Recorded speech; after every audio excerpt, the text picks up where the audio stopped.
Hello বন্ধুরা, আশা করছি তোমরা সবাই খুব ভালো আছো। তো আজকে তোমাদের সঙ্গে আমি শেয়ার করব পটেটো বল। তো রেসিপিটা তোমাদের সকলেরই জানা, তোমরা দেখলেই বুঝতে পারবে। তার মধ্যে আমি একটু বাইরে গেছিলাম, তো বাইরে কতগুলি দেখতে পেলাম বাবুই পাখি। তোমরা যে কী বলো জানি না, আমি না তো বাবুই পাখি বলি এগুলোকে।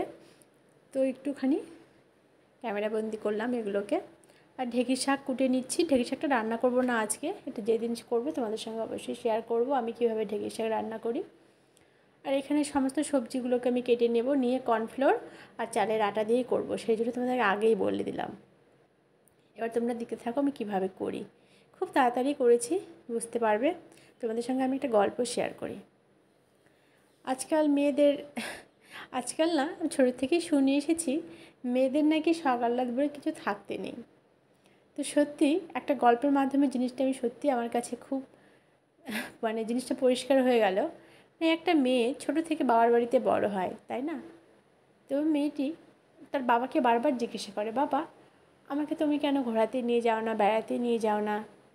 আমার কি শখ আহ্লাদ বলে কিছু নেই বাবা? বাবা বলে, হ্যাঁ বাবা, অবশ্যই তোমার শখ আহ্লাদ বলে কিছু আছে, কিন্তু তুমি যখন বড় হবে না, তোমার স্বামী তোমার সব শখ আহ্লাদগুলো পূরণ করবে। মেয়েটি বড় হয়, বিয়ে হয়, দেখে ওর জীবনটা সেই রকমই কাটছে। তখন ওর স্বামীকে জিজ্ঞেস করে, আচ্ছা আমার কি কোনো শখ আহ্লাদ নেই, তুমি আমাকে কোথাও নিয়ে যাও না?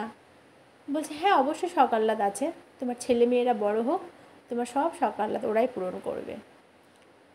তারপরে ছেলে মেয়ে হয়, ওরা মানুষ হয়, লেখাপড়া শেখে, বড় হয়, তারপর নিজ নিজ কাজে ওরা না সত্যি ব্যস্ত হয়ে পড়ে। আমি ভাবতে থাকি আমার এই শখগুলো পূরণ কবে করব আমি? শুধু মনে মনে ভাবি, কিছু বলার কোনো উপায় থাকে না। তারপরে ছেলেদেরকে একদিন বলি, বাবা আমাকে নিয়ে একটু ঘুরতে চল না। তারা বলে, মা তোমার এখন বয়স হয়ে গেছে, তুমি কোথায় ঘুরতে যাবে? তোমার শরীরে ব্যথা হবে, হাতে পায়ে ব্যথা হবে, ওর থেকে তুমি বাড়িতেই থাকো। তারপরে ভাবলাম সত্যি সময় এইভাবেই কেটে চলে যায়। তাতে আমি সত্যি বুঝলাম যে মেয়েদের শখ বলতে কিছু থাকতে নেই। আসলে আমরা যেটাই মনে থেকে ইচ্ছে করি, এটা করব, এটা করতে চাই, সেই কাজটা কিন্তু সত্যি কোনো দিনও হয় না। সেই জন্য আমি মনে করি মেয়েদেরকে নিজের পায়ে দাঁড়ানোটা একান্ত জরুরি। 90% বলবো না, 80% মেয়েরা কিন্তু এইরকমই হয়ে থাকে, তাদের জীবনটা এইভাবে কাটিয়ে দেয়। 20% মেয়েরা হয়তো নিজের পায়ে স্বাবলম্বী হয়ে দাঁড়ায়, নিজেদের আশা শখগুলোকে তারা নিজেরাই পূরণ করে, তাই না? তো রেসিপিটা দেখতে দেখতে আমার গল্পটা তোমাদের কেমন লাগলো অবশ্যই জানাবে। আর সবাইকে তাই এই একটাই আমার, যে সবাই খুব ভালো থাকো, সুখে থাকো, শান্তিতে থাকো, জীবনটাকে এনজয় করো।